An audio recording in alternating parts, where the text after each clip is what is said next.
सांगली येथील आमराई परिसरात विविध समस्या निर्माण झाल्याने त्या तात्काळ सोडवाव्यात अशी मागणी नगरसेवक अशोक मासाळी यांनी आयुक्तांकडे केली। नगरसेवक अशोक मासाळी हे आमराईमध्ये व्यायामासाठी आले असता स्थानिक नागरिकांनी त्यांना तेथील अडचणींबाबत माहिती दिली। यामध्ये ग्रीन शेड योगा कट्ट्याची दुरावस्था झाल्याचे निदर्शनास आले। योगा कट्ट्यावर खाऊ गल्लीसारखी परिस्थिती निर्माण झाल्यामुळे त्या ठिकाणी अस्वच्छता मोठ्या प्रमाणात दिसून येते। तसेच आमराईमध्ये बसवण्यात आलेली कारंजे सध्या बंद अवस्थेत असून ती सुरू करण्यात यावीत अशीही मागणी करण्यात आली। नागरिकांना शुद्ध पिण्याचे पाणी उपलब्ध करून देण्याची गरजही व्यक्त करण्यात आली। दरम्यान आमराईमध्ये नव्याने राबवण्यात येत असलेल्या प्रकल्पांतर्गत वेलींना चढवण्यासाठी जाळी बसवण्यात आले, मात्र अद्याप त्या ठिकाणी वेलींची झाडी लावण्यात आली नाहीत। हे काम तात्काळ पूर्ण करावे अशी मागणीही नगरसेवक अशोक मासाळी यांनी केली। यावेळी आमराईतील योगा ग्रुपचे सदस्य मोठ्या संख्येने उपस्थित होते। आमराईमध्ये आल्यानंतर हिरवळ जी पूर्वी होती गेल्या 5-10 वर्षापूर्वी ते आता ही राहिलेली नाही। आमराई एक हिरवगार असं सांगलीचं एक सौंदर्य होतं, ते सौंदर्य राहिलेलं नाही।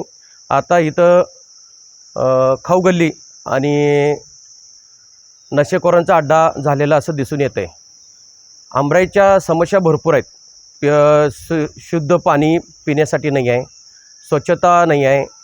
जे काही इथं प्रोजेक्ट केलेत, ग्रीन हाऊस असू दे, ते शेड मारले, त्याच्यावर वेली सोडा फुलाची, एवढी आमराई मोठी असून 40-42 एकरची आमराई आहे, त्यात एक फुलाचं झाड दिसून येत नाही। हे आमराई अधीक्षक जे असतील, उद्यान अधीक्षक, त्यांचं दुर्दैव आहे की इथं कुठलाही तज्ज्ञ एक कृषी अधिकारी किंवा कृषी तज्ज्ञ एकही अधिकारी या 5-10 वर्षात नेमलेला मला दिसून येत नाही।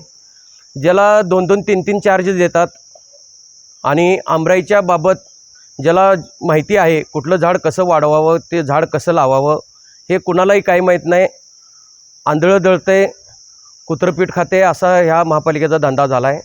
आणि सन्माननीय आयुक्त मॅडम यांनी आत्ताच ते नवीन आले आहेत, त्यांनी जरा लक्ष घालून 2-4 दिवसापूर्वी मॅडमनी इथं व्हिजिट दिली। काय काय सुधारणा करायसाठी जे बोलले होते त्याची अंमलबजावणी करावी हे त्यांना नम्र विनंती आहे।